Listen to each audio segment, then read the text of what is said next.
And we are back. Another outstanding episode of Square Table Degenerates. Today we are joined by, I wrote this down, bear with me, Tasha. Today we are joined by, we welcome news reporter, podcaster, entrepreneur, and overall, all around awesome person, Ms Tasha Ray to the show. How you doing today? I'm present and accounted for, and I'm super excited to be here. Present and accounted for. That sounds very military-ish. You got some military in you? You're like your dad, you in the guard? What's the deal there? What's the deal? Tell me. So I've always lived a very regimented life up until I decided to be an entreprenista or entrepreneur or mompreneur. And so, long story short, I've, like you said, have worked in mainstream news, and that is a very rigid gamut. And so now I am working for myself in addition to working with some really dope moms. And so now I got my hat on and I'm able to relax. And yeah. We're all about relaxing over here, Tasha. You know, you see me. You see me how I roll. We relax. For those who don't know, I met Tasha at the Podcast Evolution show in DC. That event I worked. That was Banger Hotel, man. What'd you think of that hotel? Wasn't that pretty sweet? It was nice. I thought it was late for real. And what I enjoy is the consistency.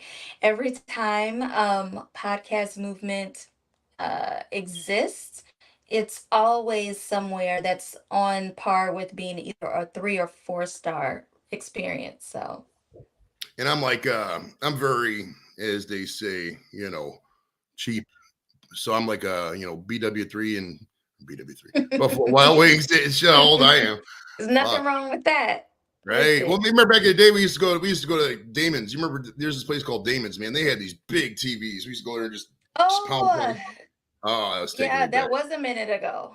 That is But a yeah, bro, the minute ago. bottom line, the long story short on that bad boy is that, like, yeah, whatever the cheapest is that's cleanest, I'm going to go there. You know what I mean? We'll get into some extravagant stuff later because you're a lady of extravagance. We'll touch on that later. But let's go back. Let's go back way back. Like, where'd you grow up? What'd your parents do for a living? That kind of stuff. Okay, so I grew up in Michigan, a very small Christian community. Then I was also a little until the 6th grade.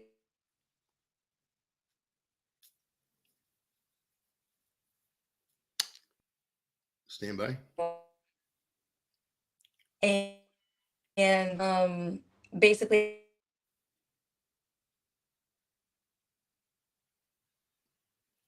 I think Tasha's connection's a little. They got some bad weather in the mode. area. All right. Then university also in. Stand by, guys. Is it happening on your side or just my side? I think it's just on your side. So I'm going to have to ask you to repeat everything you just said, like we're at a job interview. Because all I got was I grew up in Michigan, and then you just started sounding like the Tin Man. So let's get back into it. Okay, so I grew up in Michigan. A little known fact is I was homeschooled up until the 6th grade. Okay.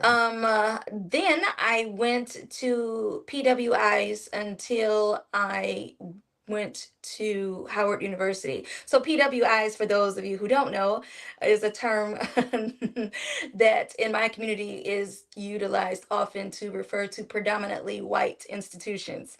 And Okay. so that was my educational experience. What my parents do, my mom is a very hard working woman, and she has worked for the Detroit public school system uh, forever. She retired twice, actually. So this time I think it's stuck. They're both in their 70s, both born in the 50s. My father is an entrepreneur. He's done multiple things, but what he's been doing for the last 26 or so years is adult foster care homes. So basically, Okay. in the West Indian community, it is frowned upon to put your relatives into an assisted living facility or a nursing home. And usually people in the family come and move with the individual that is aging. But in my parents' situation, they have basically decided to take on that role or responsibility for our church community. So that's what they've been doing for a number of years now. Okay, good for them. Now, were you Chatty Cathy? Oh, what happened there? I think her camera dropped. Excuse you. Oh, there we go. Perfect. Yeah. All right. Yeah, somebody trying to call. I thought I turned that off. All right. Were you in school, grade school, middle school, etc.? Were you Chatty Cathy? Were you a chatterbox? Were you reserved and shy? You say there's two schools of thought just by looking at you. You were one of those people who was really shy, and then you get off somewhere into the big world, and stop talking, or you just chatty from the beginning. What was the case with you? I was a super nerd.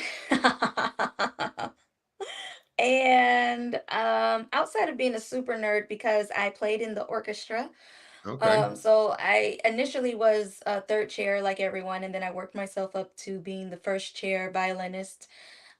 So I've played in like four different orchestras over my lifetime. But somewhere along the way, I got these. And I think that was like, I don't know, the summer of my 10th grade year. And so basically, ever since I got these kind of overshadowed the fact that I was a nerd. I still did everything nerdy. I still, to this day, I read graphic novels and or comic books. I love anime. But yes, I was always a nerd, and the only thing that made me, I guess, different was that I had super big boobs, and guys that were the jocks in school needed to pass math.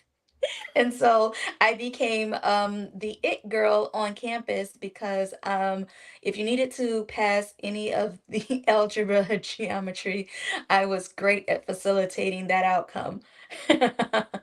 And so it, like I said, everybody always knew I was a nerd, but I guess it was kind of like that's just Tasha, but I was still asked to everything as if I wasn't a nerd, if that makes sense. Oh, for sure. I was kind of I was probably a nerd up until like fifth, sixth grade, but I didn't really get into the I mean, back then they didn't really have anime. I mean, this is the 80s, so it's like there was no anime Right. back then.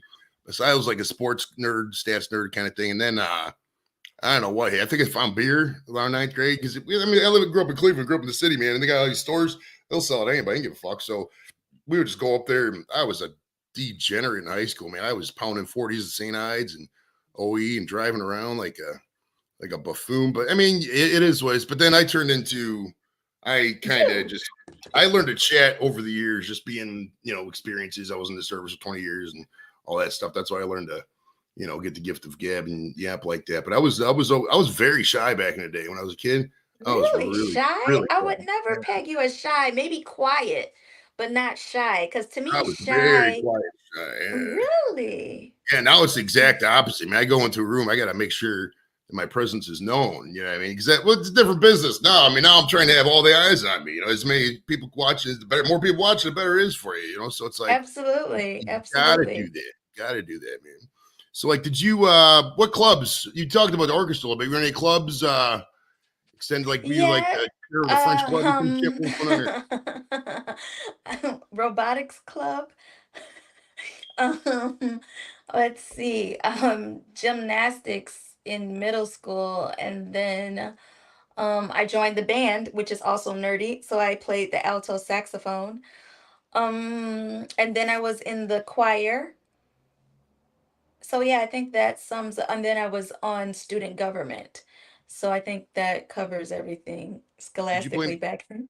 did you play any sports at all? Any time for stuff like that? I mean, sort of, kind of. I wasn't honestly good at any of it. But I did play a good amount of tennis, and I did a good amount of volleyball. I got good at serving, but I wasn't really great at aiming where it needed to go. But I got better over time. I was not necessarily the person that you're gonna put in, it's if it counts. The person that you put in at the beginning and tire me out.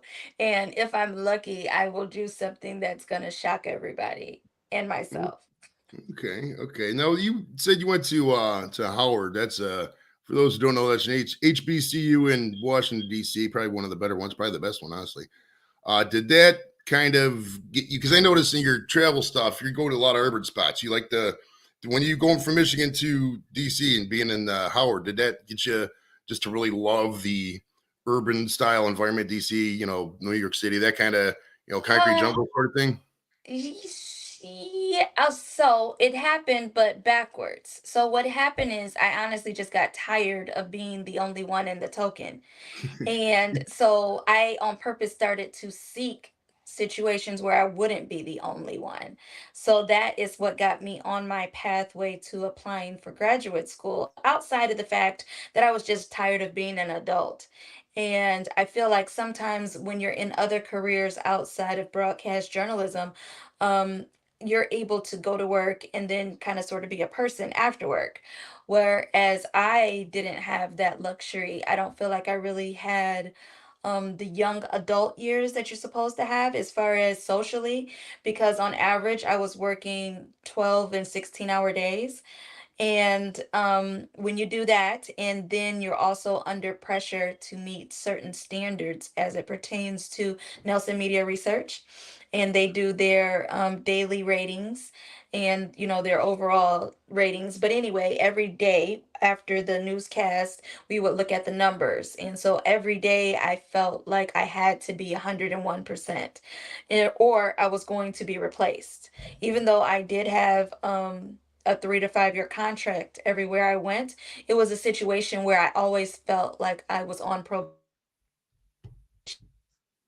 because I always was made to feel like I was replaceable because there were a plethora of minority women that wanted to be on air.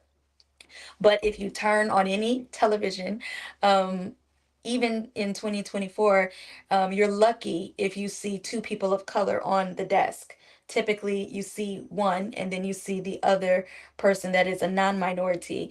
And not to say that it really hugely matters, but the fact is, the person that's in the other non minority chair, that chair is guaranteed. My chair isn't. So I can be replaced by either a minority or I can be replaced by somebody that isn't a minority. So I always felt as if I was walking on eggshells. And then to do that for almost 2 decades, um, I wasn't able to really let down my hair. And so, unless I was literally on vacation, which is something that I didn't have. And so, during, I would say, at least 12 years, I worked at least 12 years straight without a vacation. And after that, I took about 2 weeks and then I signed my next contract. And I again didn't take another break for another 7 or so years. And when I say that, people are like, well, I don't believe you. I don't understand. But so a lot of my work isn't really work or doesn't feel like work. So, for example, covering the event that you and I both attended, that might seem like work, but it's also fun. So even though I didn't have the traditional social life, I found a way to make it work. So if I was going to have to cover something like I did relentlessly, I made sure that I requested sporting events, that I requested wrestling events, WrestleMania, that I requested um, stuff outside of what I was assigned to, because all I was assigned was politics, crime, or white collar crime. And I said it as it's three different categories because it is. Because crime is anything that happens, like a shooting, a stabbing, or whatever have you. But specifically, white collar crime is a other whole different other segment. But yeah, I know that was probably way longer of an answer than you wanted to get into. Oh, you're But fine. It's yeah. awesome. That's why we're here, man. We're here. It's a talk show. You got to talk. If you give me one word answers, it'd be a lot rougher on this end, Tasha. Now, check it out. What did you? What was your major? Broadcast journalism. What was your undergrad major? Well, I was Was okay. pre-med.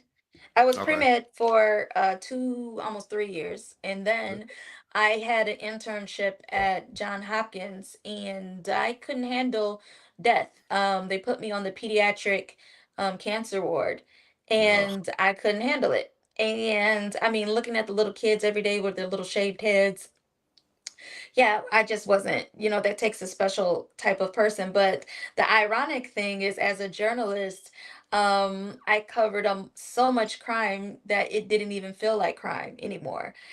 So what I mean by that is we had police scanners that I slept with in my home and in general that I had on me at all times.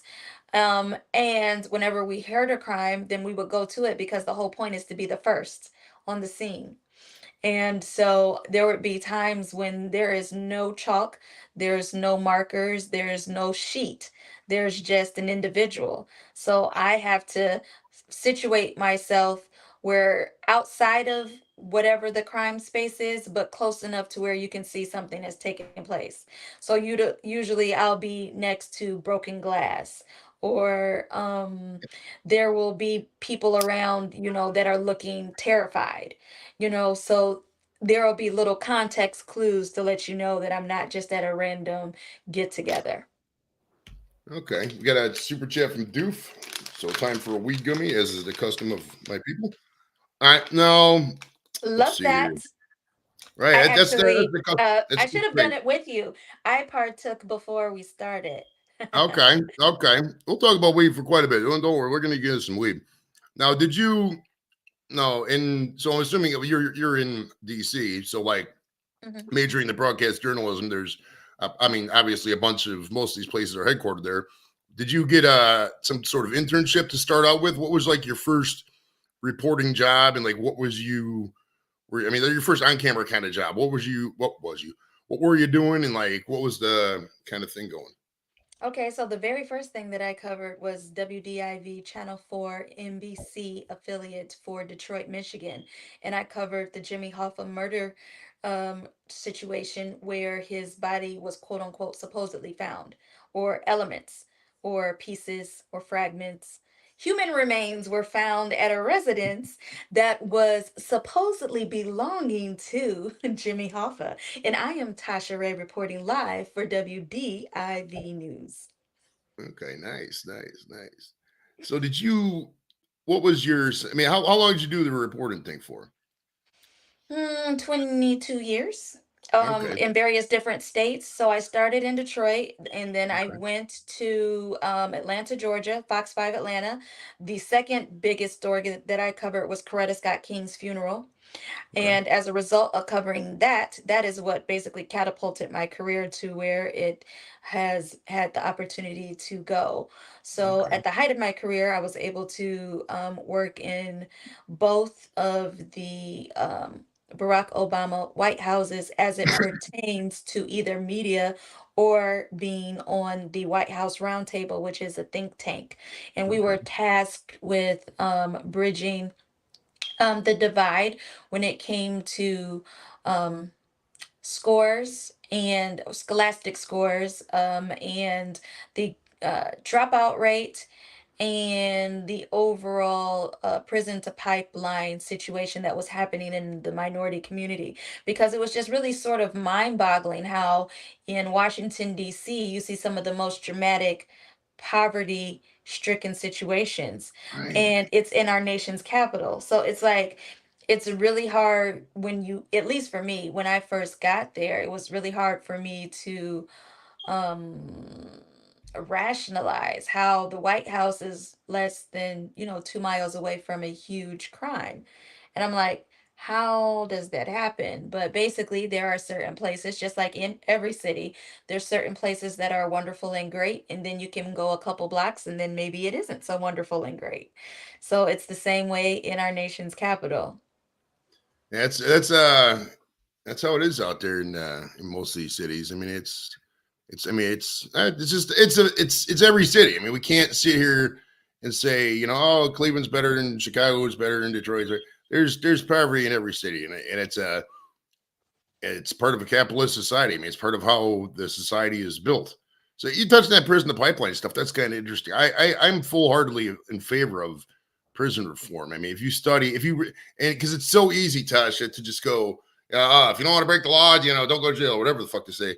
And it's like it's Right. not that simple. I mean, it's just abject corruption in a lot of these places. I mean, there's no chance. I mean, they'll put somebody on such a strict probation. They'll put them up for something, possession of whatever, and then they'll put them on probation, then they'll tack on all these parole violations and get to the point where they can never afford to get out. I mean, 70. I quoted a stat once on my Facebook. Can't remember. It was like 70% of people in jail or something like that having been convicted of a Yeah, crime. Something that's like the that. number. It's 70% of people that are in jail are usually there for economic reasons as opposed to any other reason. Because, I mean, I don't really want to get into politics, but basically, if you are in politics, you can be a felon and you can run for the highest office of the nation. However, if you happen to be a minority and you happen to be carrying a certain amount of, let's say, cannabis that is a sellable amount as opposed to a consuming amount, then you can be imprisoned for a multitude of years. Right, a felony. Isn't that wild? The same stuff we got here, right? Legal. It's $20 an ounce up in herb. Is literally like a felony down in Alabama or whatever. I'm not picking Alabama. There's many states Yeah, like that. But all sorts of different places. Yeah, and it's legal, quote unquote, in Washington, D.C., but it's just not federally legal. So basically, that's a whole lot of nonsense that means that you can utilize it, but you're going to be penalized for utilizing it. right. All right, we got a question from Angie. She says, I'm much older than you, Tasha, and have a mass communications degree. Worked on many small towns, NBC affiliate news station, 1988. Hmm. It was extremely sexist at that time in the industry. Did you find that when you start? Did you find that? Okay, she's basically asking you. Did you touch on Yes, your any I sexism? understand the question exactly. Yes, it was very sexist. It was very much a boys' club. But I think what gave me an edge or an advantage was I had two brothers. So I was used to playing the dozens. I don't know if that's a term that everybody knows, but basically, I was used to teasing. I have a thick skin and I can talk shit with the best of them. So when people would be fighting for a story or advocating for whatever terminology you want to use, I can get very feisty if necessary, but I like to present as the very demure and very feminine Tasha. But if necessary, I can, turn on a switch and handle business if necessary. You got to be the pit bull sometimes. I mean, it's especially well, it's any entertainment. I mean, it's any business really, but I mean, especially in entertainment. I mean, news is mostly entertainment nowadays. It's you got. I mean, for somebody like me, all my breaking news, I'm probably gonna get it from Twitter, probably gonna get it from Facebook or just type in Google or whatever. I don't. My maybe it's just people my age and younger. I'm 40, what 47, 48, something like that. And I'm dude, 41. I don't watch the news. I'm not gonna lie to you, Tasha. I haven't watched the news in a quite a bit. The only time I watch news is if like one of my buddies is gonna be on it. Other than that, I mean, by the time I see the stories, it's either I already know about it or I just don't care. It's a some human Right. interest. So You're it's not like alone. You're not alone because a lot of people consume their news on their phone. And basically, it's older people that watch the news or people that are very much interested in the local weather and or the local sports. So they try to sandwich it in. Thank you so much, Angie, and thank you so much for your question. I loved it. And I think outside of the boys club that I oftentimes navigated, specifically, I'm thinking of when I was in Indiana and I was covering a lot of the Notre Dame stuff, specifically having to do with Skylar Diggins and her whole scouting process. So basically, that was something that everybody wanted to cover and everybody felt like they should cover it. But I said, well, everybody is used to hearing it from every other perspective outside of the perspective of somebody that's similar to who the person is. So I said, I'm a black woman, and whether or not she identifies as a black woman or not, she's a person of color. So I can guarantee that the questions that I'm going to ask are going to be situated differently than if you send Todd or if you send Sarah. And I'm using those names to right, hopefully send the message that, I mean, my name is Tasha Ray, which is actually, it's Natasha Ray, but my stage name has been Tasha Ray for decades now. But anyway, Natasha Ray is a Russian name. And obviously, I'm not Russian. My parents did it kind of on purpose to try to give me edge, or my mom will say it's because she loves Audrey Hepburn and she was in love and fascinated with War and Peace. So she said that the character Natasha was somebody that she wanted me to have some of her qualities. Um, but my name is not one that you would typically associate with someone that looks like me. And that did give me the ability to at least get interviewed. It did get me the opportunity to oftentimes be looked over once they saw what I was. But going back to the whole boys club thing, um, I just always advocated for the perspective of, well, sports can be boring if you're a woman, unless you're somebody's girlfriend. And so, even then, it can be boring. But I can explain sports in a way that maybe the women might want to watch. And so I'm coming to it from a female perspective, but also from a maternal perspective. Because even before I was a mother, I've always been very maternal. So I've always been the one that people go to figure out what tea to take or what medicine or what tonic. And that could be because I'm West Indian, so everybody kind of knows that I've grown up around all sorts of herbs, from echinacea, golden seal, raspberry root tea. I can go on, but cannabis is just another one of the tools that we view are in our wheelhouse that we can utilize. So some people just use cannabis, but I utilize it in conjunction with various other herbs and also my overall lifestyle. So, Okay, okay.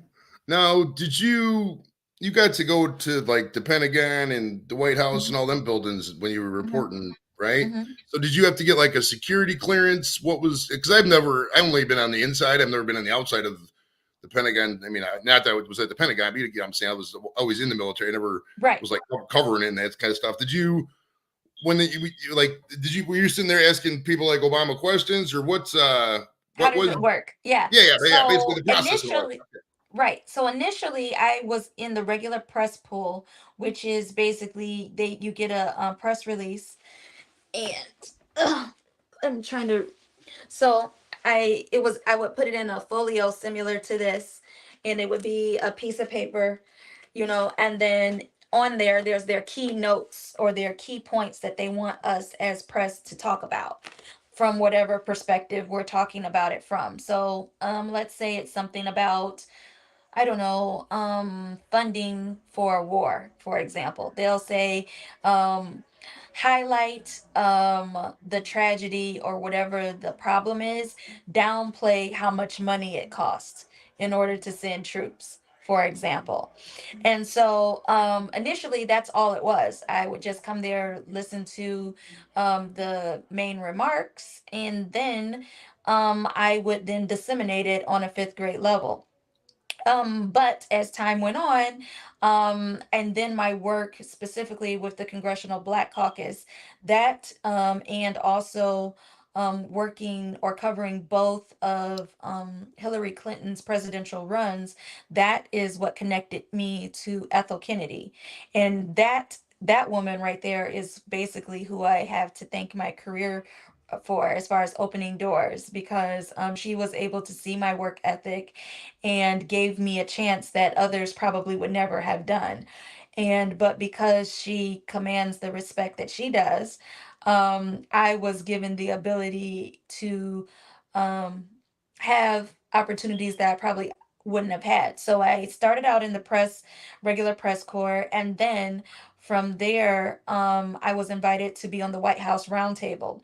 And it Okay. was in that capacity that I first started going to the Pentagon. And then I would be in the general press pool like everyone else. But as time went on, I'm saying, I don't know, maybe 3 or so years at this point, that's when I applied for government clearance.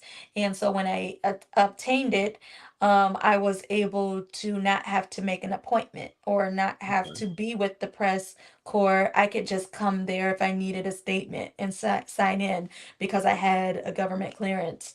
So, but that was the last, I would say, 2.5 years of Obama's last term.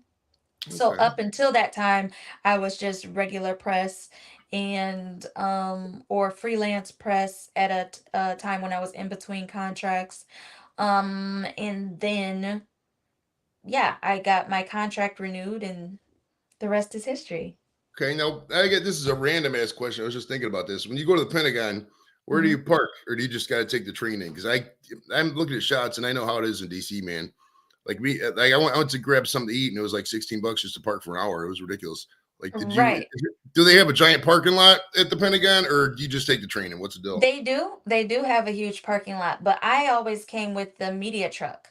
Oh, So, okay, okay, yeah, I would come in the live truck or the sat truck, whichever. Usually the sat truck because that's the one that's going to be not just the local news, but also the local and various other local news. So, for example, so if I am reporting from Washington, D.C., I can theoretically be reporting everywhere for ABC if it's necessary, if I have a SAT truck. So I'll be saying the same thing that I normally would say for DC, but instead of me saying for ABC in Washington, D.C., or at the Pentagon or whatever, like I would still say at the Pentagon, but I would just say Tasha Ray for ABC News as opposed to saying the location. And the point of me doing that is so that it can be played wherever. okay, okay. Now, did you ever get in any trouble, or was there ever a question you asked? You're like, yeah, we're not answering that kind of thing. Oh, yeah. Oh, All the time. Let me think of a specific. Okay, so I was covering Hillary Clinton in South Bend, and I wanted to talk about being a woman and how that had impacted her trajectory. But they were trying to basically downplay the fact that she was a woman and that she was a qualified individual because of everything she had done, which is true. But I felt the fact that she was a mother to Chelsea and a wife to Bill, and who's a very complex and a very charismatic individual, I felt like her womanhood mattered. But her womanhood was nothing that they wanted to be on the news. So I would always sneak it in if I could. I didn't get to interview her directly. I got to interview or be there when she was being interviewed. And I got to ask questions, which she did answer, but it was me with the whole other press corps that was there. So it was not, I don't want to paint the picture that it was one on one by any stretch. right, So right. I would just say, Tasha, and I have a question from Fox. I was what that Fox 28 at the time, I believe, in South Bend, Indiana. And so I said, I'm so excited. So I would always start off on the right path. I'm so excited to be here. You have a huge crowd. And I actually love your pantsuits. I don't have anything against them, unlike other people do. But I'm very much interested in, are you purposely choosing to wear pantsuits because you feel like it makes you look more masculine? Or are you trying to downplay the fact that you're a woman because you feel like your femininity will be looked down on, being that you're running for the highest office of the land? And so, those didn't always go over that well. She loved the questions, but I wouldn't say, I would be being yelled at by my producer, and I would just take out the ear monitor. Everybody knew. They would be like, oh shit, if I'm taking out my ear monitor, that means I'm going off script. Well, let's get. I mean, the whole politics is all. I mean, we're not going to talk politics, obviously, because you know how that stuff goes. It's so fucking Right. toxic. It's like But I religion. mean, Like, it's all just it's a it's a lot lot. of I mean, on noise, is on what both it is sides. right now. It's like talking. It's like the sideline report at the NFL game. I mean, you know what Mm, questions they're going to ask. You know what the guy's going to say. It's like that every mhm, time. You know, mhm. if you're a reporter in front of a politician, you know what questions they're going to answer. You know what questions they're not going to answer. I mean, it's just, Absolutely.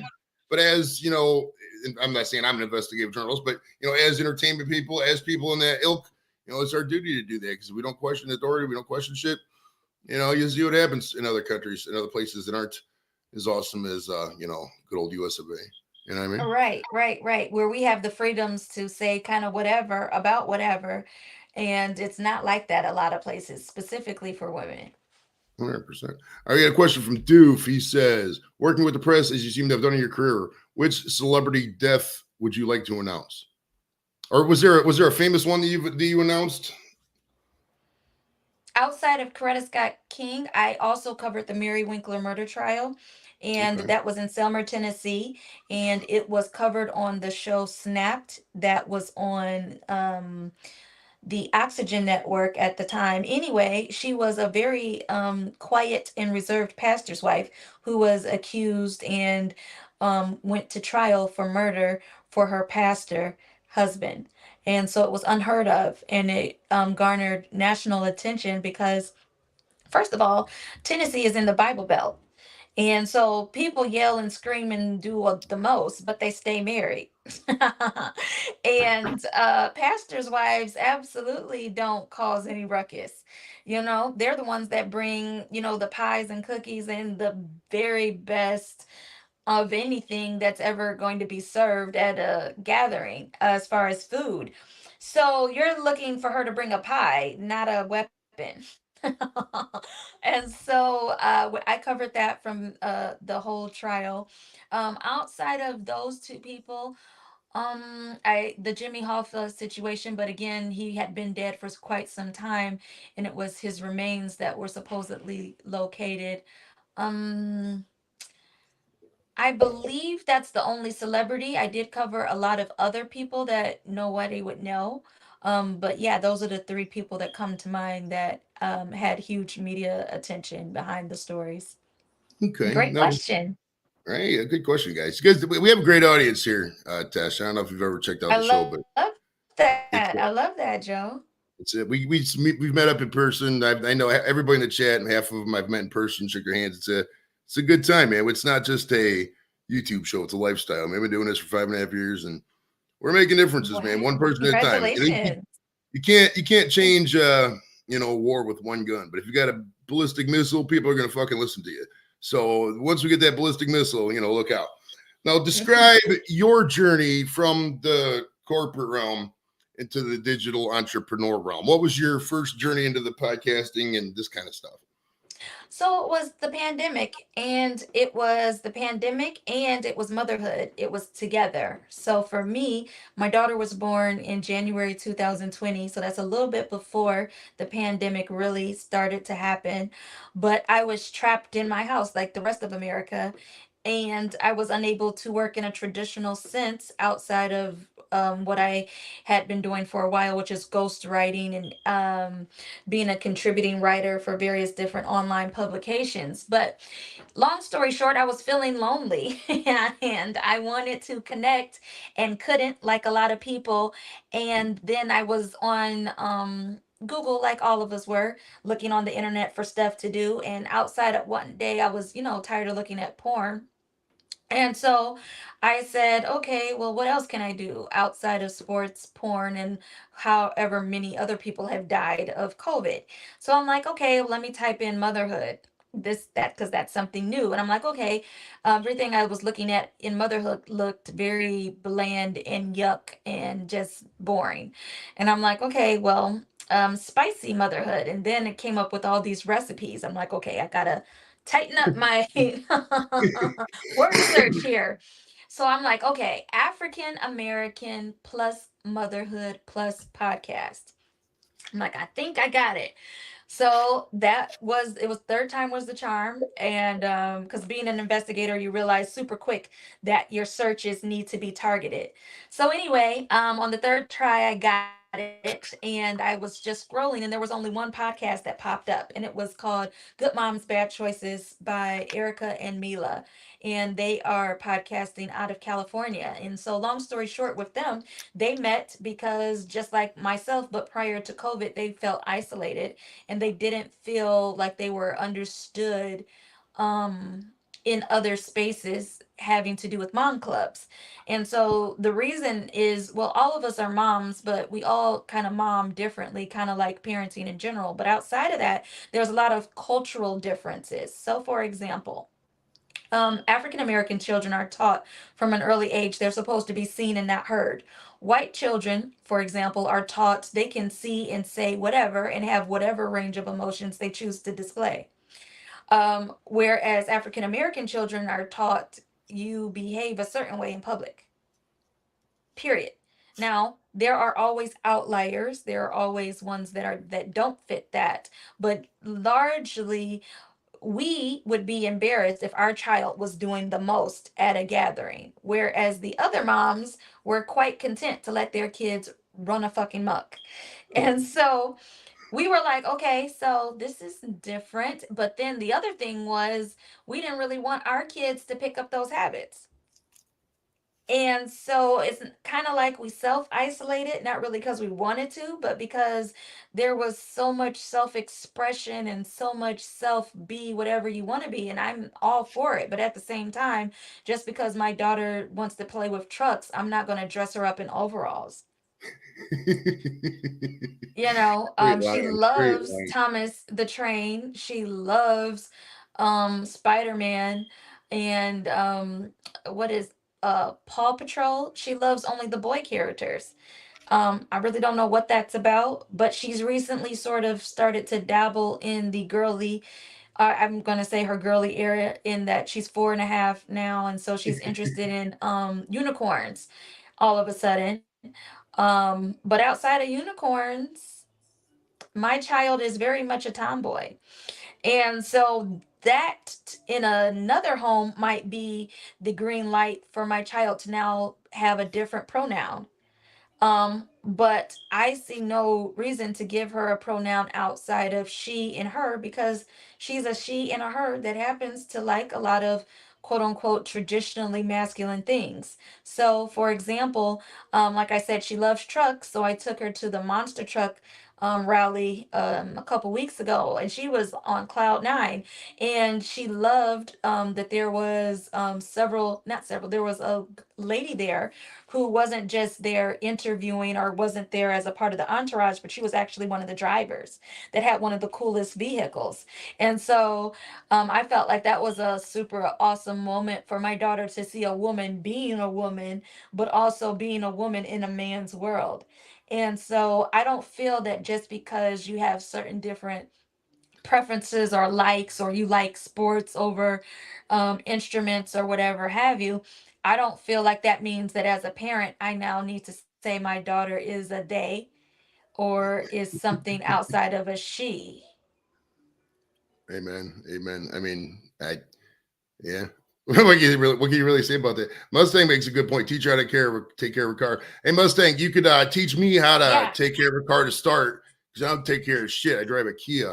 I'm not big on. I'm They're not very big on. economical and they get you from point A to point B. So, Right. It's like, I mean, when you die, man, nobody goes back like, wow, remember that cool car you had when you were 35? Nobody ever says that. They're like, oh, remember right, that trip you took to Barbados and you fucking danced with, right, Tyler Durden or whoever the fuck, it's that's the shit you right, remember. right. Experiences, travel places and stuff. Nobody remembers, And if you got a vibes. collection of porcelain dolls or whatever. I mean, I got news for everybody, man. Especially, there's a lot of we're older here. I mean, I know you're not you, but being some of the group is older. Some old people in the We're chat. both in the 40s club. Hey, we got some Gen X vibes or maybe whatever, but like once you die, man, they just throw everything away. Everybody's got a full house. We think Right, you don't get to take holistically, anything with us. right? It's like, I mean, I put it like this: if you had your great grandfathers, maybe that'd be great grandfather's probably a bad example because that'd be historic. But like, say you had your grandfather, say it was the year 2050, and here's your grandfather's diploma from some program certificate thing he did. You probably don't care about it. You're just going to chuck it. I mean, there comes a point where there's only so much room for stuff. So live your Right. life, man. Totally. I agree. I couldn't agree more. But I will be honest and say that there was a time when I was very materialistic. And I feel like a lot of it was because of my career and also because of the people that I would interview. So for Okay. example, if I'm interviewing somebody and she has on certain labels, then I felt honestly inadequate to be, always interviewing people that, wore certain things, and then I was shopping at Target or this store called JC Penney's, which was kind of like Macy's, or at Kohl's, and everyone else is wearing Gucci, Prada, and everything else.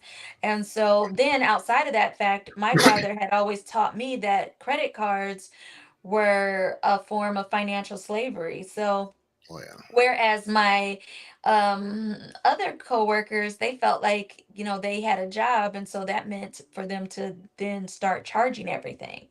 And so they were able to wear things that we really couldn't honestly afford, And so I was very preoccupied with labels, I would say, until I don't know, maybe around 30 something, when I had acquired a number of them.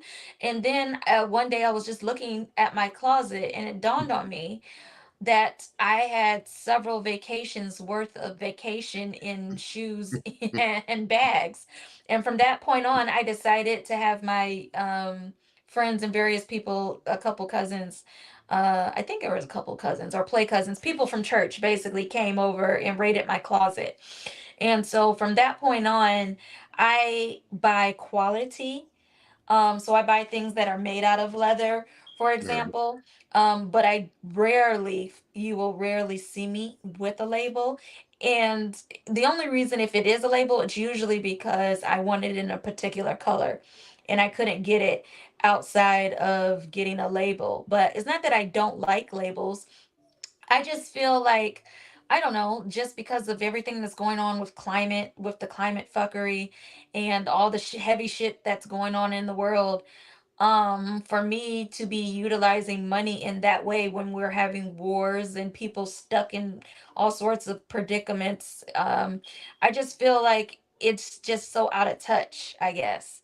It And is. It is. And so, it's weird. Do you think that, like, but like, because this promotes an interesting conundrum? Like, I mean, a lot of, if we quit buying brand labels, which we're all doing, I mean, I go to Burlington, I go, we all buy whatever. This hat was probably $15. I buy everything on sale, all my hats now. But like, I mean, if we do that, that's fine. But then there's a lot of industries that depend on these jobs. I mean, there's a lot of people that work, in fashion, a lot of people that work for, the Gucci's, the Pradas, and stuff like that. Is that going to be confounding a bigger problem? I mean, do we always need a certain segment of the population to have that access, or what's your take on that? Because that could be interesting. it could, but I feel like there's always going to be rich people. That's true. That's true. And so because there's always rich people, I don't really feel like we need to support the economy at all, really. I feel like it's kind of like it can go on automatic. Um Off subject but kind of related is the fact that I feel like we view ourselves as the superpower, which we are, but our dollar isn't even worth a dollar anymore. And outside of that fact, we owe billions of dollars to every single body as far as other countries. But we as America theoretically go into whatever store like Bloomingdale's and we go skipping around and go buy more shit as if we're not in debt. And I mean, if that's what your country is doing, then how can you expect the people to do anything different than what the country is doing? Oh yeah. Well, it's the meme. It says the meme that says, "How could a country $35 trillion and give me a credit score?" I mean, it's true. I mean, the whole. I mean, if you go back, the whole monetary system is all just kind of bullshit. I mean, prior to Mhm. we talk money. I mean, this is unpopular opinion for a lot of people, but money is just a concept. I mean, Well, it's it's the, that, to me, it's a tool. Um, that's is exactly what it is. It's something that opens things. So I think of it as if you don't have the tool, then you can't open it. oh yeah, you got to fund Give me operations. There's a baseline in life you need to have. You got to have right. a house, have a car, et cetera, et cetera. But like, that's why I'm more of the chasing the fame part, Tasha, because it's like Hmm. if you get the fame, the stuff pays for itself, and you Right. don't have to And worry about you no you don't have to longer worry have about that middleman, the middleman of the money. You know what I mean? I'm you not paying don't. somebody $500 to do this. I just go in there. He's happy. I'm happy. I get a free meal, and 500 other people come to his business. That's the kind of thing where it's Right. it's better with the fame, in my opinion. Absolutely, I couldn't agree more. So for example, I'm wearing this, which is a Fearless Fund mogul hat that I got from pitching during the time I was pitching in Atlanta. But anyway, I just bring it up to say that when you wear things that are sponsored, even though this isn't sponsored, I just happen to like it. Anyway, you can get money for that. So for example, the various different products that you are using, you could have purchased them or somebody could have been your sponsor. So you might just use a particular brand because that's what your sponsorship is. But to your other point, basically once you have reached a certain um economic space, you no longer really utilize your funds because everybody wants to be associated with you. Yeah. So somebody is going to be dressing you, somebody wants you to wear or drive a certain car so you can say that you got it from so and such dealership. Certain people want you to wear certain jewelry so that you can say you're wearing this or you're wearing that, and so you no longer are spending your money. So it really doesn't make a lot of sense when you think about how the whole credit system works, and that the people that have the best credit don't even need credit. You don't. It's weird. The only thing you need a credit card for is to rent a car. That's literally it. If you could ascertain funds through whatever means necessary, and use that money to finance your life, the rest is easy. You don't need credit. I mean, you need credit to get a house. You got to secure the house, secure the car, etc. But the rest of it, all you need, you don't Right, need a but credit card. You don't. you know one thing that I really like or appreciate about you, Joe? I feel like you just have this really laid back vibe, and outside of that fact, I feel like your mindset is as if you grew up in the West Indies.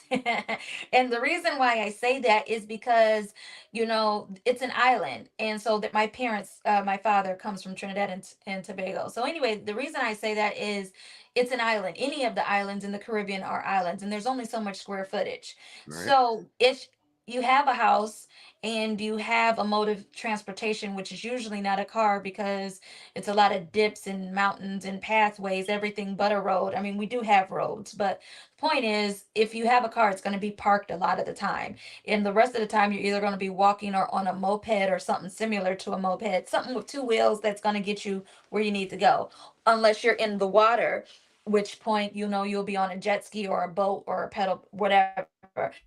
But the point of me saying all that is to say that once you've gotten your transportation, once you've gotten your lodging or where you live, then your focus is on spending time with family.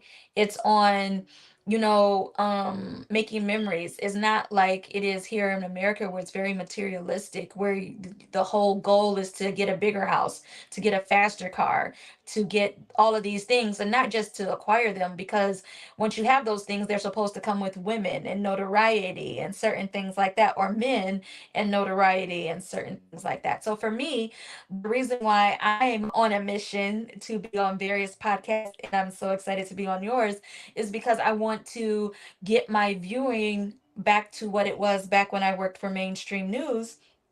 And I just want people to have the opportunity to hear me. And I feel like the only way they're going to do that, because most people that are your audience would probably never come across my podcast, Womanhood Decoded, because why would they want to try to understand womanhood from a Black woman's perspective? I don't know. That might be something they're interested in, but 9 out of 10, they probably absolutely would never listen to my podcast.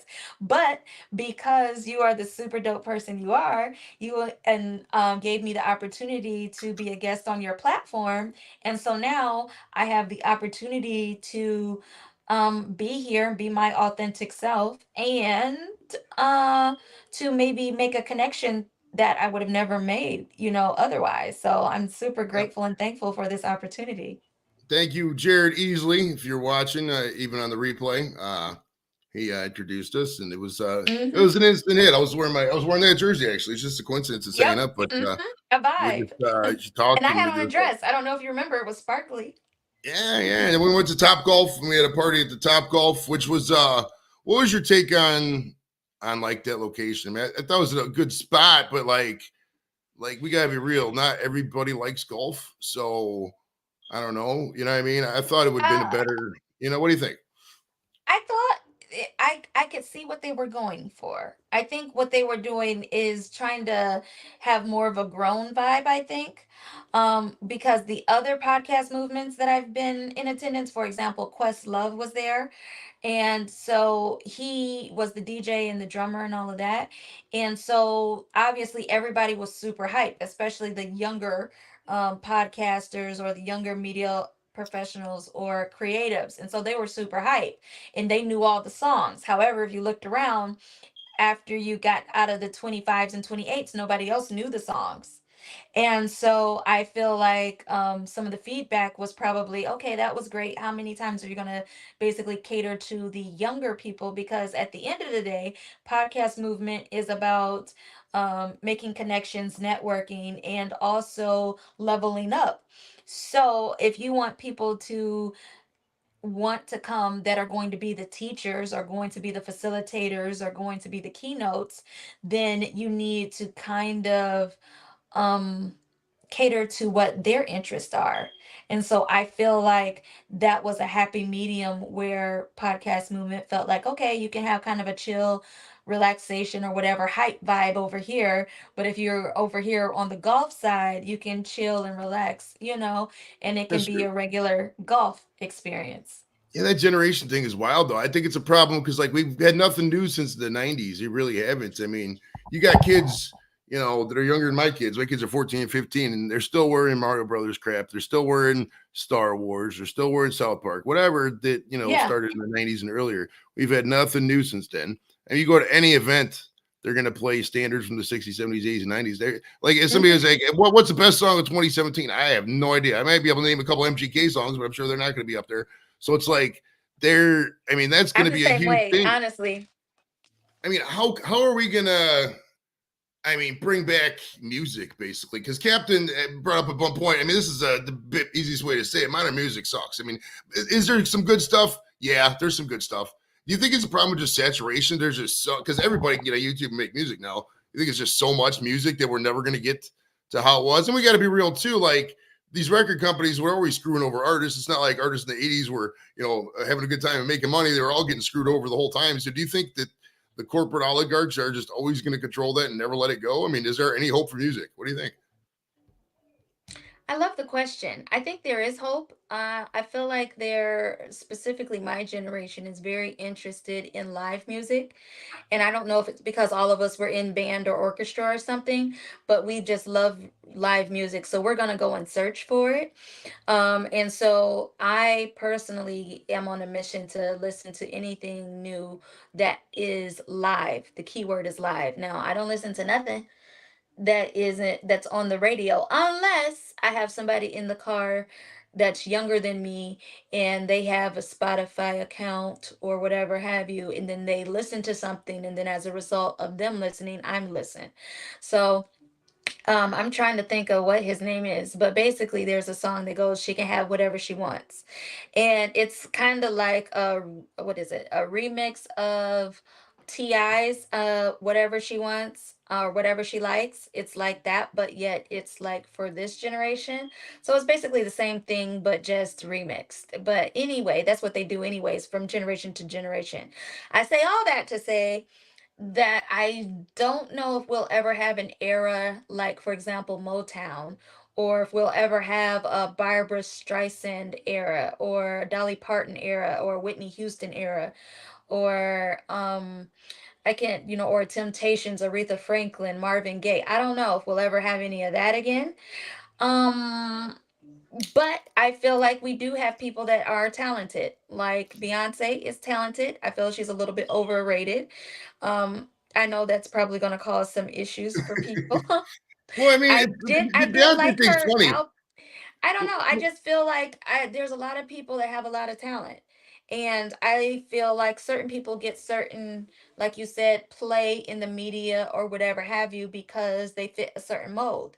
And so, speaking to my journey and trajectory, I found out that people weren't interested in the fact that I'm can be a very well articulated, put together Black woman.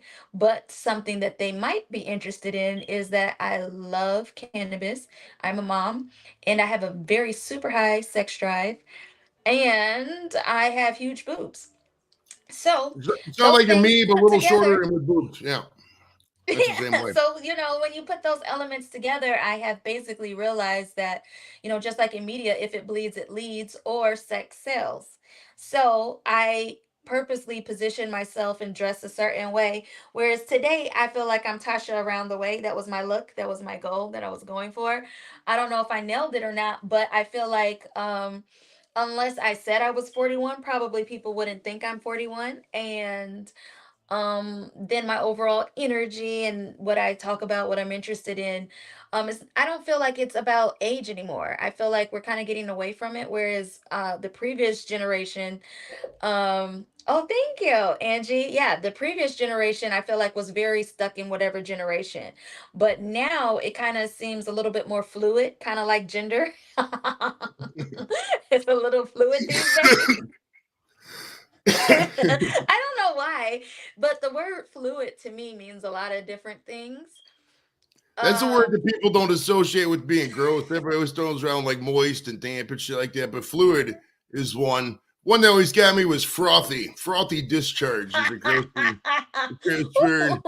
There's a laundry frothy. one that fucking soiled linen was another one. Those are two that are just fucking out there. You know, like if I was like, "Hey Tasha, I got some frothy discharge on that soiled linen," you'd be like, "Ew, Joey, that's gross. That's gross as fuck."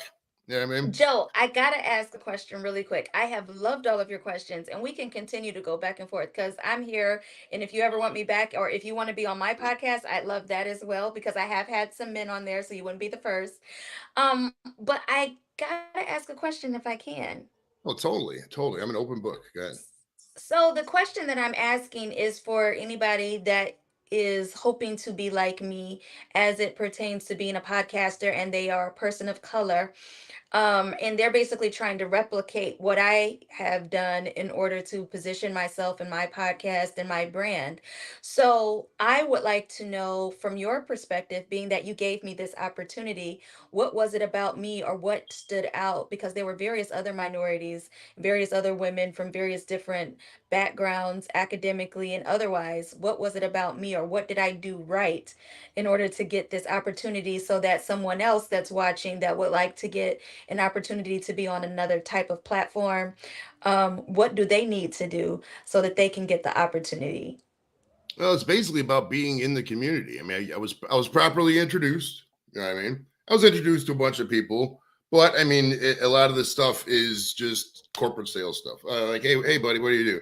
Oh, I monitor corporate environments in a podcast environment for advertising revenue. I don't give a fuck, man. I'm a guy in my Right, right, garage right, right. and I smoke weed. You know what I mean? And I saw you, and the reporter picture is like, all right, she's got some spaz, she's got something there. You know what I mean? There's something to deliver. You know what I mean? Some to some because I mean I can't sit here and talk to somebody. Yeah, most of the time it's celebrities on the show. I'll have comic buddies on stuff like that, but people who Yeah, like the time, people who are not going to. I'm not going to sit up here and I don't do contracts. I don't do paperwork. I know Gordon Firemark and all these lawyer types are gonna you gotta sign a release. I don't give a fuck about a release. I mean right, I've done 200 some shows.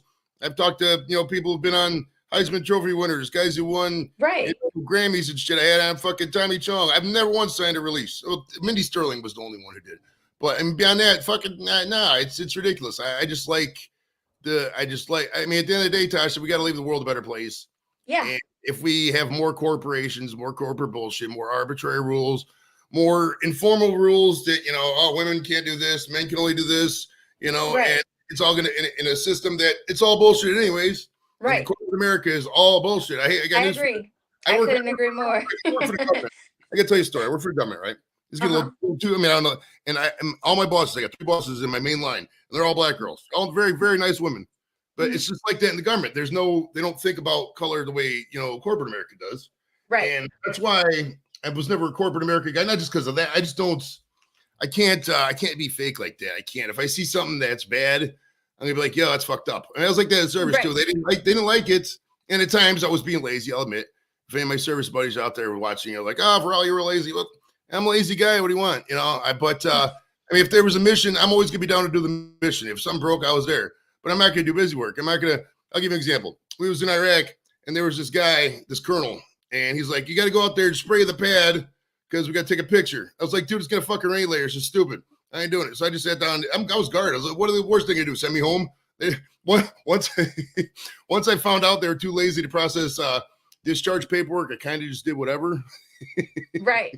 That's what it is. Once you learn the rules, I mean, that's how I feel about a lot of the various different systems. But I kind of feel like either you have to know the rules and break the rules accordingly, or you're kind of trapped in the system, or you're trapped in the what is it that rats are in, the rat race. Rat race, Yeah, yeah. you're just trapped in some bullshit, in other words.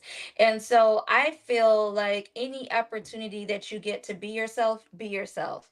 And any opportunity you get to show somebody who you are, because I always talk about being prepared for opportunities because you never know when they're going to come and what they're Right. going to look like. And so when I met you, I didn't look at you as an opportunity. To me, you were just somebody like that was cool with Jared, and I'm cool with Jared because Jared is a super cool dude, you know. And so for me, it was just like, oh, okay, he's cool people. And I felt like I kept kind of sort of seeing you here and there throughout the conference, and we'd be like, what's up, what's up, you know. And I felt like it was genuine. And then as I was leaving, I was trying to hurry up and find Jared so that I could leave and go to the airport because I was trying to go fly to go see my daughter anyway, because it had been a couple the longest that we had been separated anyway. So you were very helpful, and you stopped and you ended up taking a picture with me even though you were super tired. But I just got to say, I don't know if I agree with you with your characterization when you said you're lazy. I don't think you're lazy at all. What I do think is that you're just not going to stand for any sort of bullshit. And I feel like you know your worth as it pertains to just being a human, not really even quantifying your experience or what you've done and various things of your you know, in your life. I just feel like you know that you're a fucking human, and so therefore you're not gonna just go for anything. And No, well, so I don't. I don't think Another that's thing at too, all Tasha. lazy. I just think you just have a standard of living. Oh yeah. That's Well, I how mean, I when it comes to lazy, I'm talking about like my lawn is probably a little bit longer than it should be. You know what I mean?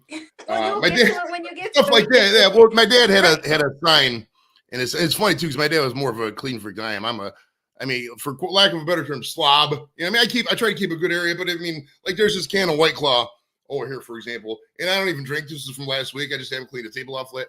That kind of stuff. Like it's not going Right. anywhere. I don't give a fuck. You Right. know, I'm not. I don't care about some arbitrary standard.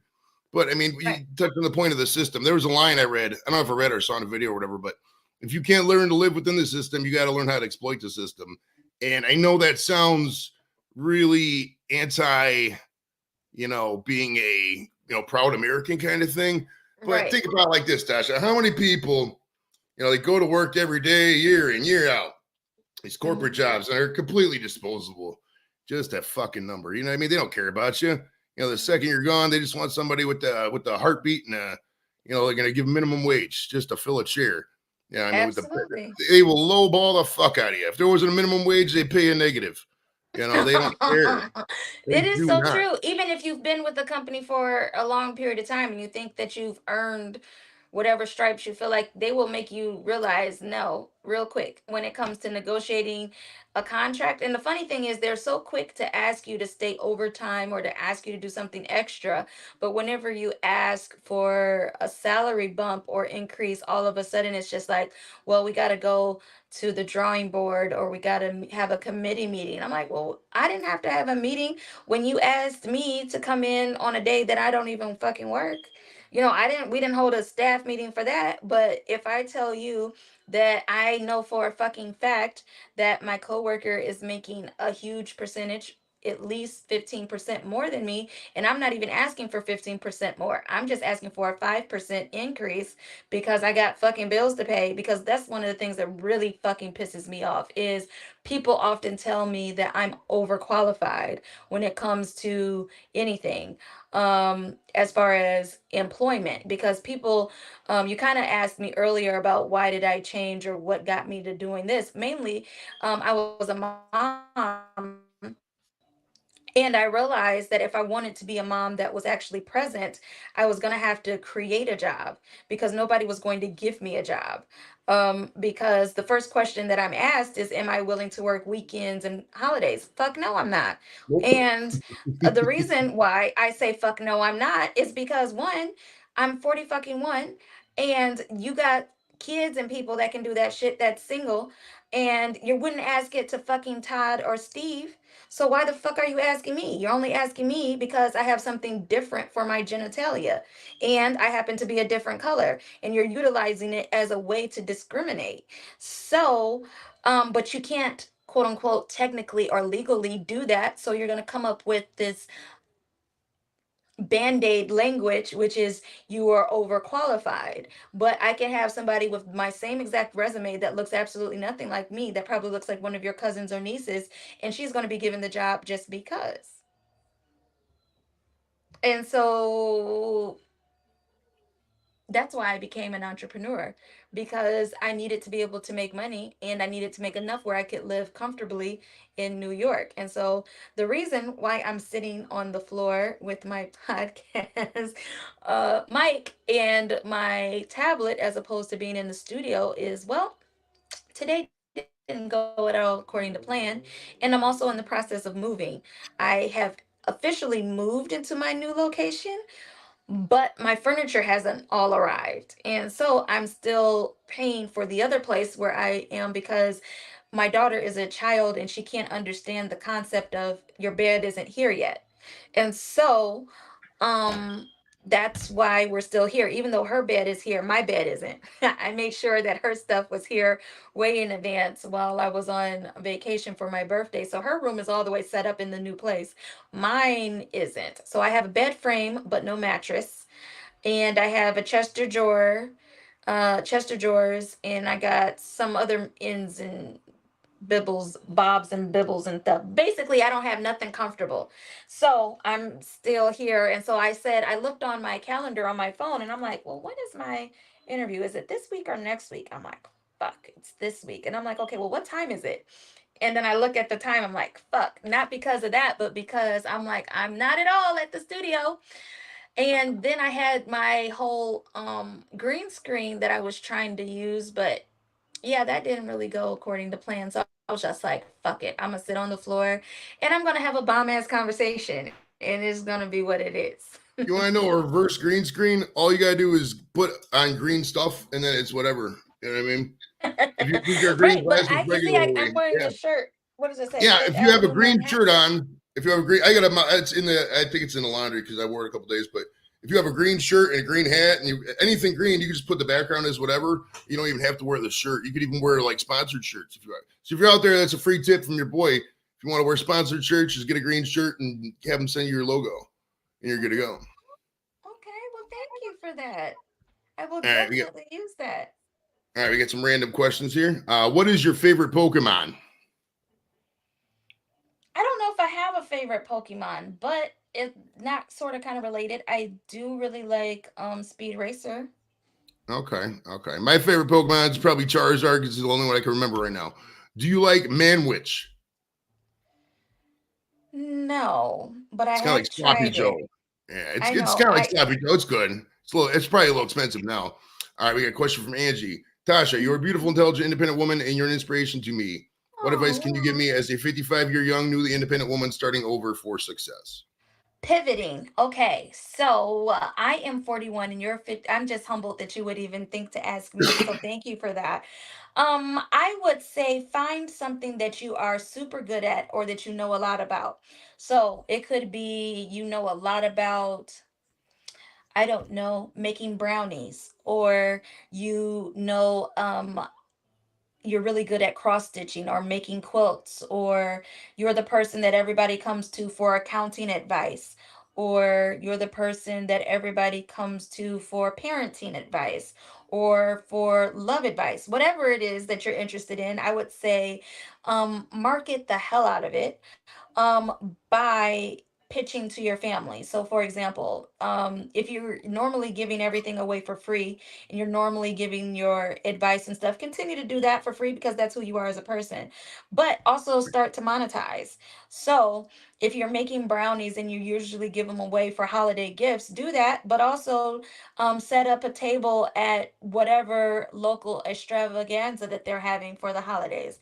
So for example, another thing that I have, my other company is called womb literacy, and so I have a certification where I'm able to teach about your body, specifically to teens and young adults. But the whole point of it, of me saying all that is, for the longest time I was just selling a service, which means I was selling the service of me doing the talk. If you don't want to do the talk to your kids and your kids are going off to college, I can, lay it down to where they gonna pick it up.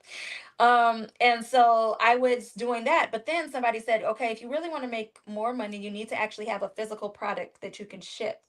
So now I have three products. One of them is a yoni steam. So if you don't know what a yoni is, it's the region of your body that men don't have. And so I am of the belief that you need to maintain the fuck out of that motherfucker because you got one.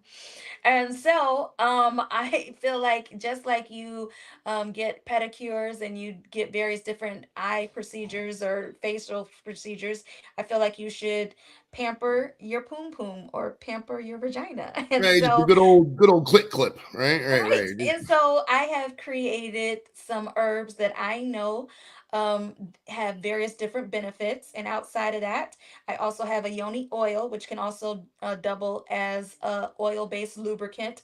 So I make sure to say that because it's not something that you can use with a condom, but it's something you can use with unprotected sex with hopefully a partner that is somebody that you trust, like a spouse or somebody very adjacent to a spouse. But the point of me saying all of this is I have three products that I now sell.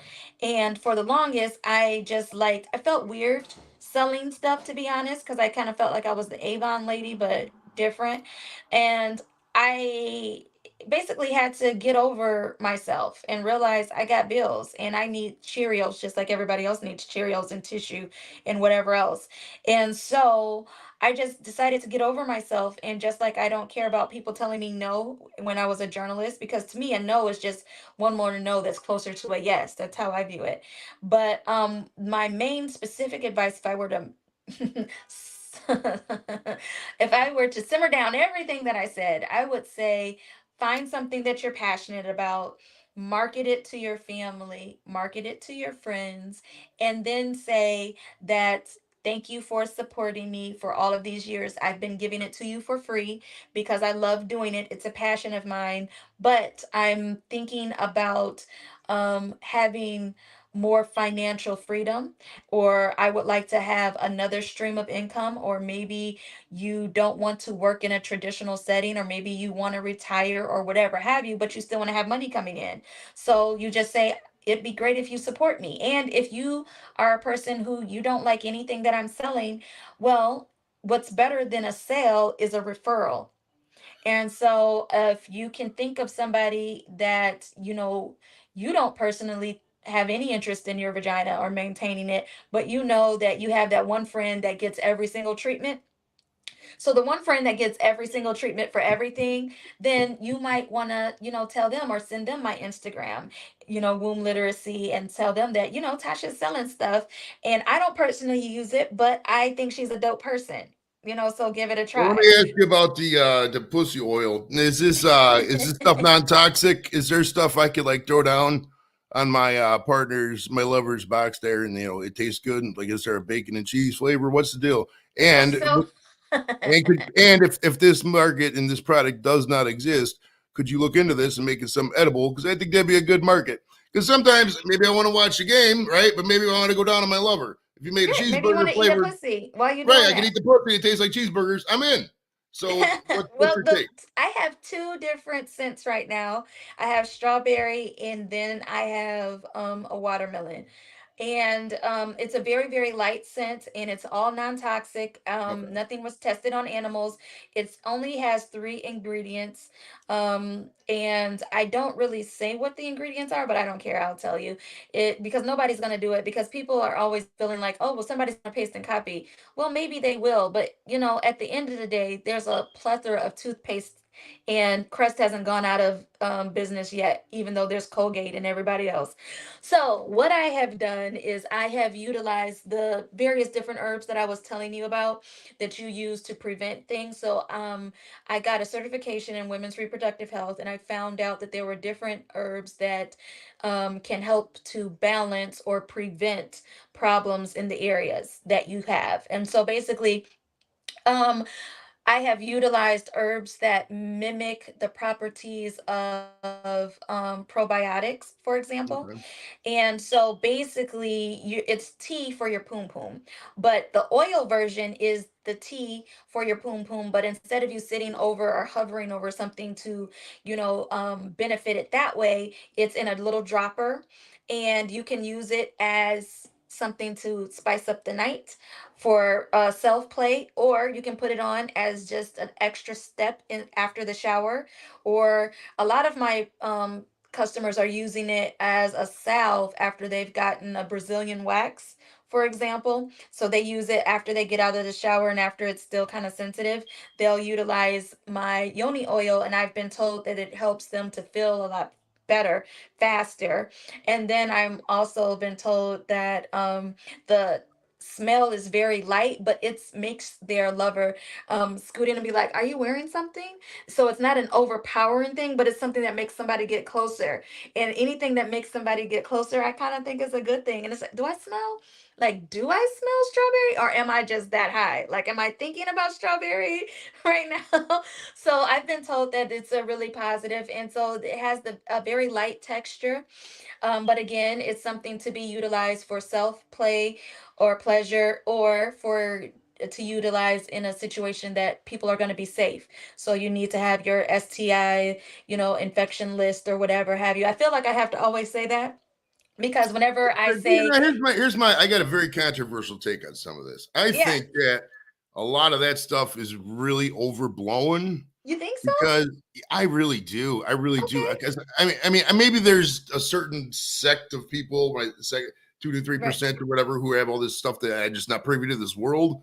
But Right. like, I mean, You feel I like talk most people, you don't have to be worried about that stuff. right. I mean, I talk to Yeah. a lot of people intimately, just about random shit. I'm just very open, you know how it is, and Right. it's like I never hear anybody compare. I mean, maybe people are just that embarrassed about it, but I mean, I don't know. You don't hear I think anybody just talking about syphilis or gonorrhea like that. I just don't think it's that. I don't think it's as prevalent as the media They wants us try to to make think. us sing. Yeah, I well, they agree. don't want us to reproduce. They don't want us to have kids. They want the government to control every aspect of your life. So if you're out Right. there, you know, I can't have kids anymore. I have the good old vest difference, snippy snip. But man, if Okay. you know, but we need kids, man. There's a population crisis. I mean, it's like, I mean, look at if you do a Or deep we need dive on somebody to population think crisis. different than us to kind of fix some of the bullshit that we've decided was a good idea. That isn't. Well, the problem too is that these developing countries and are the only people that are having babies. And once you get educated, and this is a known thing, you've probably seen this a lot. I mean, you probably have run into this in interviews and whatnot. But like, once you get educated and stuff, man, the less kids people have. You know what I mean? Like, how many people like teaching in school at at a college or doctorates and whatnot, and they ain't got no kids half the time. You know what I mean? It's Right. And and then me, I people only have one. just got a little baby there, little kindergarten, right? Wasn't it? Right. Mm-hmm. Yep. Okay, nice. Yeah, mine are in fourth grade. No, I'm high as fuck, man. Ninth grade and 10th grade, they're in. They're in. Okay. So they're Hold they're on doing one good second. again. Isabella, can you please turn off all that racket? Please turn off the owl. She's listening. You know the Alexa thing that tells you movies and all of Yeah. She's that? probably rocking out to some She Paw really Patrol. is. And I'm Chase like, is, Chase is on the do you case, hear man. it? Chase is on the case, bro. Do you hear it? I feel like No, it's I like, just remember when my kids were little. I remember watching Paw Patrol. I mean, I think they make some of those kids shows so the adults kind of watch them. They need to do that. right. They need to put hidden jokes in there because I mean, this is my Yeah. take too. There's a lot of lazy parents out there, Tasha. When I say lazy, they'll just throw them in front of a screen and that's it. The Right. iPad Right. kids. The iPad kids thing is real, man. Look at if you go to a convention and say there's like any kid under 10, look at them. They can't go Right. 2 seconds without being in front of a screen. And a lot of that is not their fault. A lot of that was Right. lockdowns and stuff like that. But I think a lot of parents just get lazy with what they show. They're like, oh, this sounds like it's good for kids. Make them watch Coco Melon or some, bullshit where the, Teletubbies level or whatever. I put them in Right. front of a documentary where they're talking about, Roman emperors, or put them in front of a, suffrage movement documentary or something. Well, they're young. Start them when they're young, dude. I mean, there's Right. no, you could have a three. My parents, my dad especially, God bless my dad. He was passed away 2020, but when he was little, he always gave me these random programs and shit. And I knew all the Mm-hmm. state capitals by the time I was 4 years old. And I still Hmm. probably know most of them. I mean, shit like Pierre, South Dakota. I'm never going to go to Right. Pierre, South Dakota. What the fuck is in South Dakota? You know what I mean? No reason to go to South Dakota. You know what I mean? But that's just random knowledge. Knowledge is power. End of the day, you know, Hmm. I mean, if you could have all the money in the world, but if all the money loses its value and all the internet goes Then down, the what? ones who know how to do things, the knowledge, that's the power. So the more knowledge you get, the more powerful you are. But a lot of people think it's all in books. It's not in books. Knowledge is not in books. Knowledge isn't all incremental. Knowledge isn't all just talking. Knowledge is experiences, getting to know people, Absolutely, it's to talk to people, experience. places like that, man. It's not all about books. Because I know I know plenty of people who read 1,000 books and they're fucking homeless. You know what I mean? It's Or you can have somebody like myself who is very great, honestly, because to me, I'm in my sip and savor era. So there used to be, some people talk about they're stopping to smell the roses. But anyway, the reason why I said that is because I feel like I know a lot, but I don't know a lot of practical shit, to be honest. And I don't know a lot of my interpersonal relationship skills are trash, to be honest. And it's because I've not ever really had the opportunity to socially develop. So I'm really good in front of a camera, really captivating. I can really do all that. But when it comes to being one on one with a person or being vulnerable or saying that I'm sorry or asking for the opportunity to, recalibrate, I fucking suck at all of that shit. But thankfully, I got somebody in my life who feels that I'm worth the headache, and he decides to be patient with me because the funny thing or interesting, ironic thing is, I'm actually older than him as far as age, but experientially, he's probably a lot older than me because he's been doing real life where I've been very sheltered. And when I say sheltered, I mean I've existed in certain bubbles. So in media, in sports, in government. So those are very specific, really rigid, boring little bubbles. But there's a lot of world that goes on outside of those bubbles. There's poverty, there is relationship dynamics, there is how to work things out with your girlfriends. Well, I was the one that was never able to go to the outing, so I was never really able to have really close friends, with the exception of people that really honestly went over and above as far as trying to maintain the relationship, because I wasn't the one doing it. I wasn't the one calling on people's birthdays because, again, my career was very isolating. And outside of it being isolating, I took on the persona of a lot of the people that I worked with. So it wasn't like that I was trying to be selfish, but it's like if my life is literally just focuses on myself and how I can best be efficient as a reporter or a journalist or whatever have you, that doesn't really translate to being a great friend. It doesn't translate to being a good partner or girlfriend because I'm busy just worried about myself and worried about what I need to do in order to position myself for success. No, at So the in end of the this, day, at the end of the day, I mean, if growing in interpersonal relations, sorry to interrupt you on right, that, but the best part to do that, if being vulnerable and all that, is just you gotta, right. just straight listen and always try to think what the other person, what they want Yeah, the see, most. I don't do none of that because Yeah, I that's something that's very basic, very basic. A lot of, I mean, I'm a, when I do shows like this, I always try to let the person die because there's plenty of shows where I could talk. I talk on, we do this kind of thing all the time, Tosh. right, I'm not saying that this is like a corporate thing because we just sit down and smoke weed, but like, we'll go on Funky Uncle John's channel or Carla after the right, show. And it's all just people I met in life, people in the community and stuff like that. But we fostered actual relationships despite different right, backgrounds. right. Uh, Lord knows where everybody came from. Like John was a cook and shit like that. But like, it's all in the vulnerable part. It's just about basically getting over yourself. And I know and for somebody in the entrepreneur space, when you're constantly trying to sell yourself, that's a hard thing to do. But basically getting over yourself and laughing a lot about yourself. Like me and my buddies always joke, must be nice and this and that. And, and it's fun. Anytime when there's an opulence moment, just have a joke about it. Is the way I Yeah, is but the way I do it. I'm so in my head and I'm such a type A personality. And I feel like I can try to honestly try to mimic some of what you're saying, but I think one of the reasons why I'm with my man is because he is literally the yin to my yang. So he's the very opposite in a lot of ways, but we're also very similar as far as how we view the world. But outside of that, as far as how we live life and what we do and how we think and how we move, all that shit is completely fucking opposite. But to me, that's what makes it interesting. And it's honestly the first situation that I've had in my life in the last decade where I've had any sort of kind of, what is that? What do they talk about? Butterflies or whatever. Because I'm the woman, my role in the relationship is to be sought after and liked. But my role is basically to just be there because I don't have anything else better to do. So I had a lot of relationships or situations where I didn't like them at all, but I had nothing else better to do. But in this situation, I actually give a fuck. And today, I really didn't do my best work at being a girlfriend.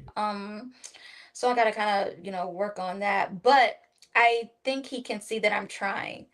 And by trying, for me, it means that I admit when I'm wrong, which I really don't do in real life, but I'm working on it. But what I do is I try to do things that he likes. So I might not be the bitch to cook every day, but if he says that he likes me in white, I'm gonna motherfucking wear white. Even though I personally feel like it's something that's gonna get super dirty or whatever. If he wants to see these titties in a certain way or a certain dress, I'm gonna do that shit for him because Right. that's something that I can do. But when it comes to all that other shit about, oh honey, I'm so glad you're home, I'm definitely not that. Well, you But gotta you I'm gotta hella laugh too. fun. I mean, it's all laughing. I mean, you gotta like in my house, we just constantly laugh. I mean, because a lot of I mean, And how everything long in have life. y'all been together? Y'all been together for a minute now because y'all got eh, teens. yeah, 15 years now, and a lot of it is just you gotta. I mean, there's certain lies you have to accept sometimes, and Give personally, an example because I would like to learn.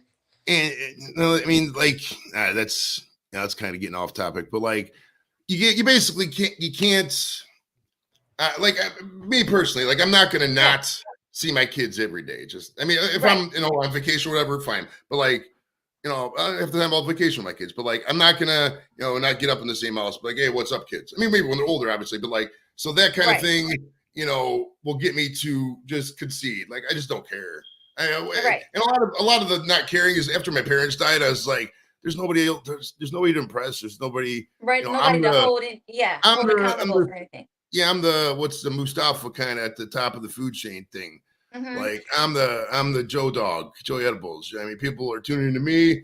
I got my Right, product, it's banging, and that right. kind of thing. And if you basically just I don't know, it's hard to describe.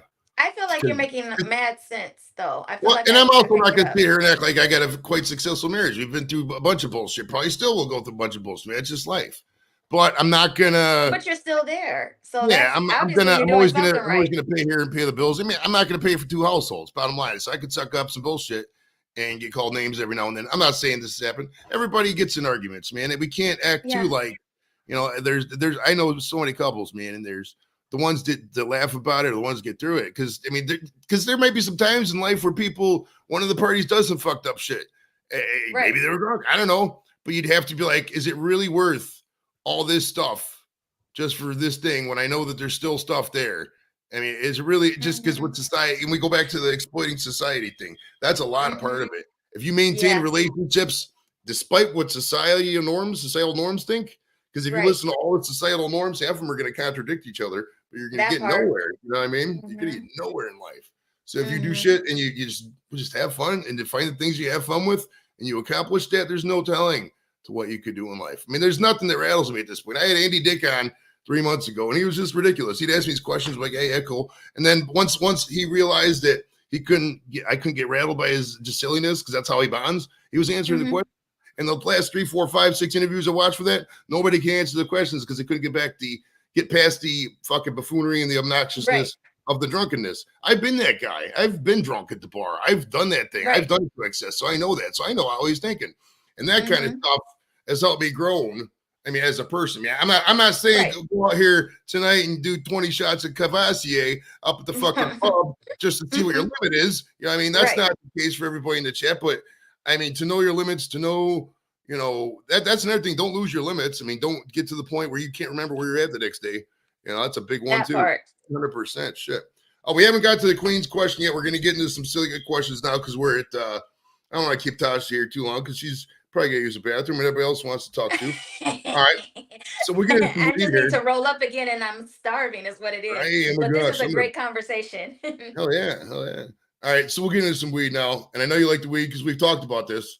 What's your preferred methods of intaking the marijuana?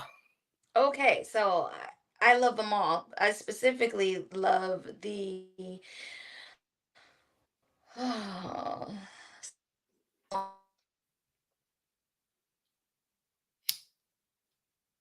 particular in the crusher fingers. So I love flour, but my daughter doesn't like the smell. So I have adjusted my usage to microdosing what I guess is called an edible, but it's not an edible in that it's not a gummy or it's not a brownie or nothing like that. It's an actual pill. So yeah, it's by this company called 18 1906. I should know it by not heart. But anyway, it's a pill and they have Boost, which is my favorite one that I use to help me just drink one cup of coffee and be hella chill. Then I really like love. What it does is it helps me to focus because my mind will, I can be horny, but I can be really distracted. But what love does is it makes me focused on the person and on the moment. Then chill obviously helps me to chill. Then sleep helps my brain to turn off. So those are my favorite ways. Outside of that, I also use tinctures. I also have drink infusion.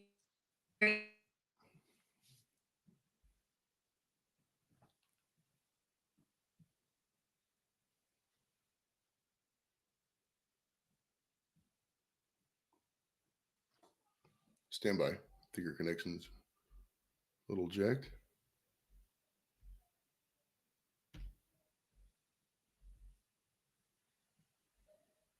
Stand by, guys. I think her connection's frozen. Now you can still see me. Tasha, can you hear me?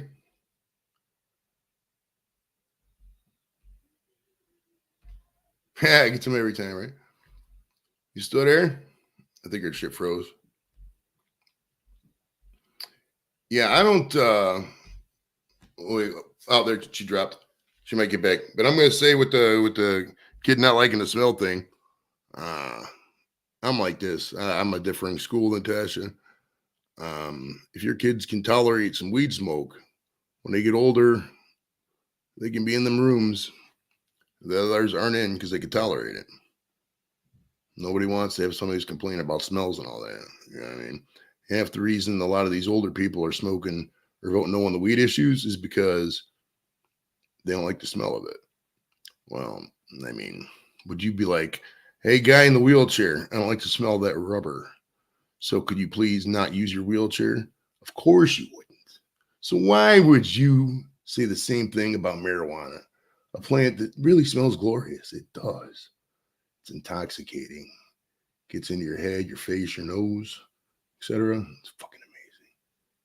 It's great. If you're not out there and you're not doing weed, I highly recommend it. Highly recommend it. Stand by. I'm going to see if Tasha's coming back. If not, we could just pop. I'm not worried. We could always have her back too. Stand by, guys. All right. If you want to go and eat, that's fine. I can wrap it up and we can do a part two. Part two at some point. Set. Oh, I said add some onion. No, it's not onion. The point, not onion. Point, not onion. All right, stand by, guys. But yeah, Carla is. You guys know Carla, the girl from Chicago area. I'm not gonna tell you exactly where she lives, but she's around there. She's doing the after party. I'm gonna see if I just messaged her. She sent a photo. Somebody sent a photo. What's this of? Oh, something went wrong. Let's see. Try again. You can come back. You can still come back.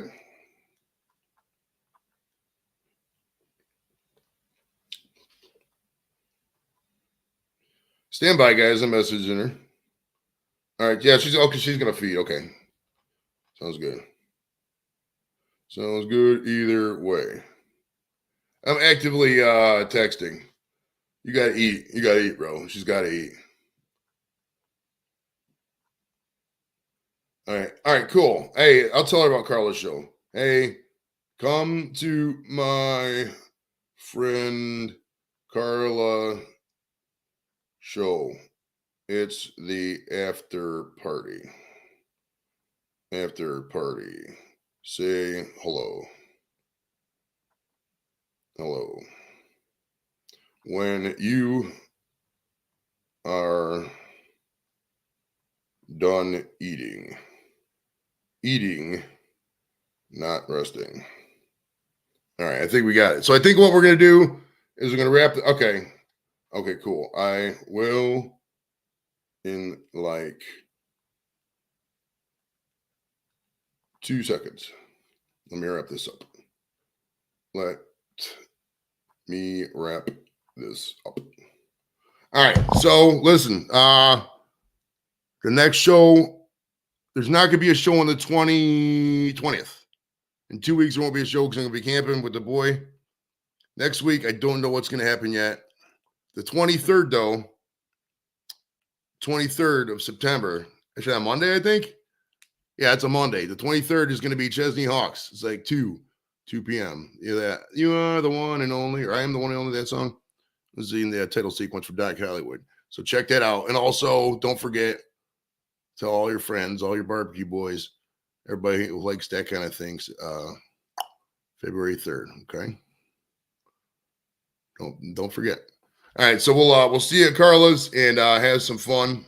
Carla, did you drop the link yet? I need to drop the link. Before I end this, I want Carla to drop the link because she's being an idiot. All right. Oh, Carla's not being an idiot. I'm sorry, Carla, for calling you an idiot. I am. What? But I'll wait on Carla to get her show link out there. Stand by.